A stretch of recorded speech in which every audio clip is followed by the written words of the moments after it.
Bonjour, je suis Volange, je suis votre guide holistique. Ma mission, vous aider à vous libérer de votre passé vers une vie plus épanouie. Je vous aide à révéler votre potentiel infini grâce à des outils simples et au quotidien, en développement personnel et autour d'une approche holistique. Apprenons ensemble à révéler votre authenticité, libérer votre parole et créer votre liberté. Offrez-vous cette possibilité de découvrir ce qui se cache à l'intérieur de vous. Offrez-vous cette possibilité de créer la vie dont vous avez toujours rêvé.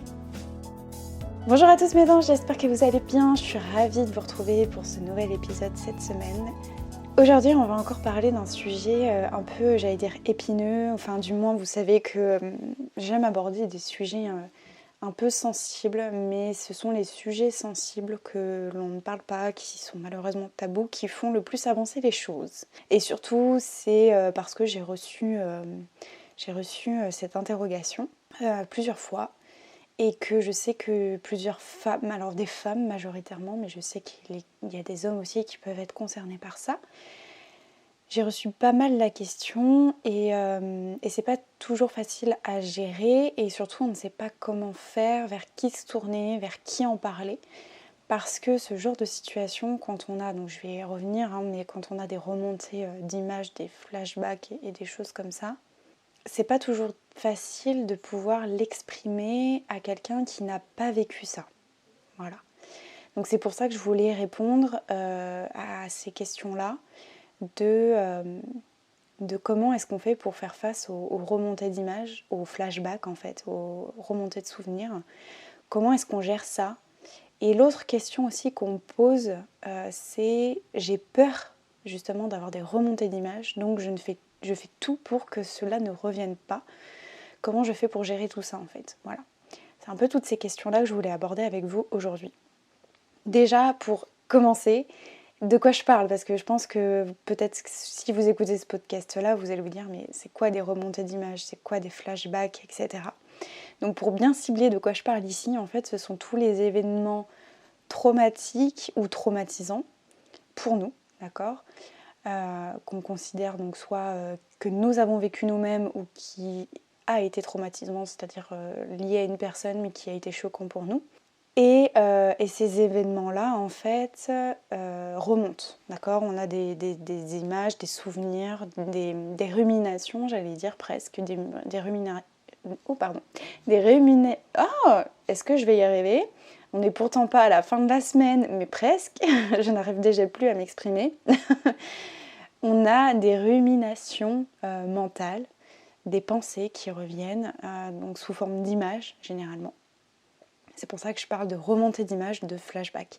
Donc c'est tous les événements en fait un peu choquants, traumatisants qui va nous concerner directement ou pas, qui peut concerner aussi quelqu'un d'autre et qui restent un petit peu comme ça en mémoire ou du moins qui peuvent revenir.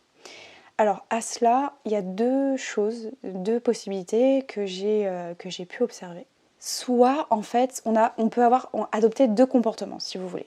Soit, premier comportement, on veut absolument pas y faire face à ce genre de remontée d'images, voilà, ce souvenir de certaines choses. Donc, je vais vous donner un exemple très parlant qui est mon cas. Pendant très longtemps, donc j'ai fait une amnésie traumatique, j'aurai l'occasion de vous en reparler un petit peu plus tard dans ce podcast-là, donc je ne me souvenais pas. Les images sont revenues quand j'avais 18 ans, d'accord? Donc c'est ça que j'appelle les remontées d'images, c'est d'un seul coup on se souvient. Et je me souviens pas de tout, ça je vous en avais déjà parlé à différents podcasts, même sur ma page Instagram. Je vous avais parlé que je ne me souviens pas de tout, donc je suis encore dans une phase d'amnésie traumatique. Et pendant un moment, et j'ai travaillé là-dessus notamment avec une kinésiologue, où je voulais absolument me souvenir du coup de mes images, mais qui ne voulaient pas revenir. D'accord ? Donc, il y a deux comportements à ça, c'est soit on veut absolument pas du tout revoir les images, on en a peur, on est très stressé, on est très anxieux, très angoissé, on va développer des tas d'émotions stressantes. Alors, non, le stress n'est pas une émotion. J'ai appris ça il n'y a pas longtemps. Le stress n'est pas une émotion. Peut-être que j'aurai l'occasion de vous en reparler. Le stress, c'est une multitude d'émotions, d'accord? Donc la peur, la tristesse, la colère, etc. Mais le stress en lui-même n'est pas une émotion. Donc c'est tout un tas de choses. En fait, le premier comportement, retenez qu'on ne veut pas y faire face, d'accord? Parce qu'on estime que ça va être trop violent pour nous et on fait tout pour que ça ne revienne pas. Ou au contraire, on est dans un comportement où on veut absolument se souvenir de ce qu'il s'est passé. Et on veut absolument se remémorer, peu importe les conséquences que ça aura. D'accord ? Pourquoi est-ce que je vous dis ça? Parce que en fait, d'un côté, on fait tout et on se concentre absolument par le fait qu'on ne veut absolument pas se souvenir. D'accord? Donc on va développer et nourrir tout un tas d'émotions, d'anxiété, comme je disais, de stress, etc. Et d'un autre côté, on veut absolument se souvenir, d'accord? Et c'est frustrant si on ne se souvient pas et on va se sentir mal. Dans les deux cas, en fait, notre comportement, on va être mal, d'accord? C'est soit on va être hyper stressé, soit on va être frustré. Et voire on ne va pas comprendre. D'accord? Comment ça se passe au niveau du corps, ce phénomène de remontée d'image d'un seul coup, quand ça revient, au niveau du corps, au niveau du mental, comment ça se passe? Comme j'ai un petit peu anticipé par rapport à ça pour illustrer en fait mes propos, je vous ai dit, j'ai vécu une période d'amnésie traumatique avant mes remontées d'image. Donc effectivement, en fait, ce qu'on observe, c'est qu'on passe dans une phase d'amnésie traumatique, c'est-à-dire dans une phase où on ne se souvient pas de ce qui s'est passé. D'accord ?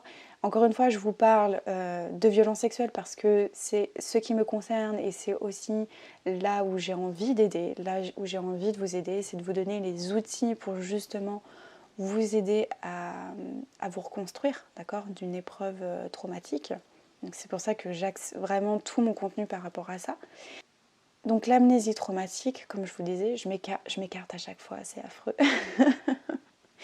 L'amnésie traumatique, d'accord, pour moi, c'est la période qui vient avant le flashback, le souvenir, d'accord, les remontées d'images.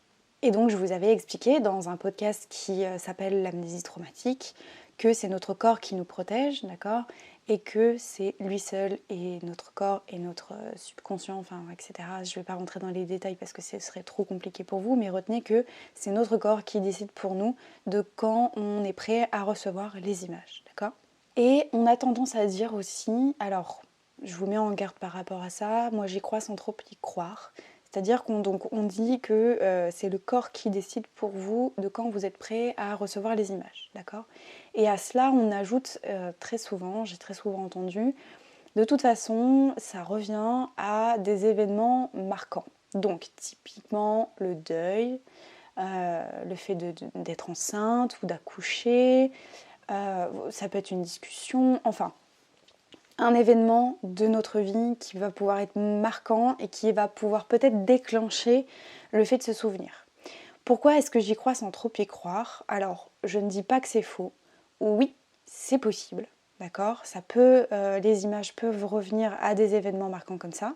Mais moi, ce que ça a traduit chez moi, en tout cas, quand j'ai compris ça la première fois, c'est que je me suis dit, ok, donc ça veut dire que dans ma vie, dès que je vais être en contact, dès que je vais connaître certains événements, typiquement le deuil, le fait que quand je vais être enceinte, etc., c'est-à-dire que j'étais dans l'attente de ces événements-là parce que je voulais me souvenir. Je ne sais pas si c'est clair ce que je vous dis là, mais en fait, je me dis, ok, donc si je rencontre ces événements-là, je vais me souvenir.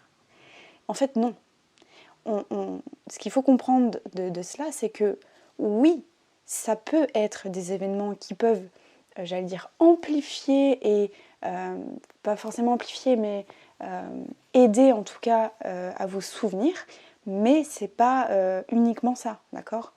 Il ne faut pas être dans l'attente de ces événements-là pour vous dire, ok, bon, donc je serai enceinte à tel âge, telle heure, etc., machin, donc je vais forcément me souvenir. Non, on est bien d'accord.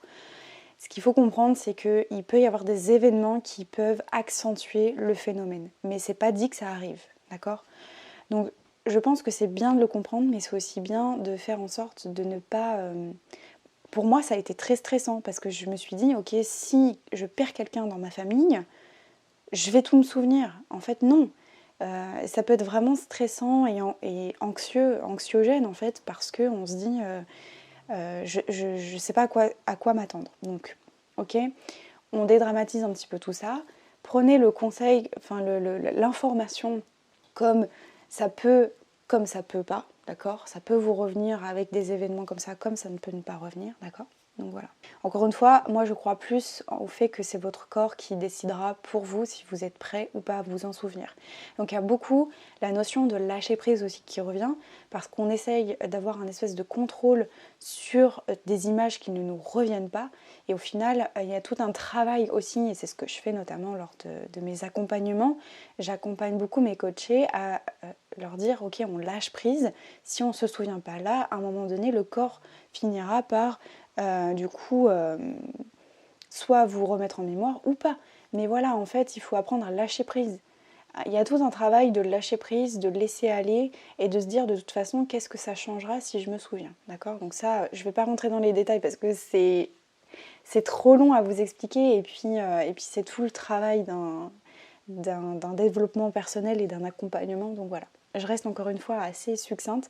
Moi, mon but de ce podcast-là, c'est de vous amener à comprendre comment gérer en fait les remontées d'images et comment gérer le fait qu'elles ne reviennent pas au final. Justement, j'aimerais répondre à la question qui revient assez souvent, c'est j'ai peur d'avoir des remontées d'images et si Marion j'ai des remontées d'images, comment je fais?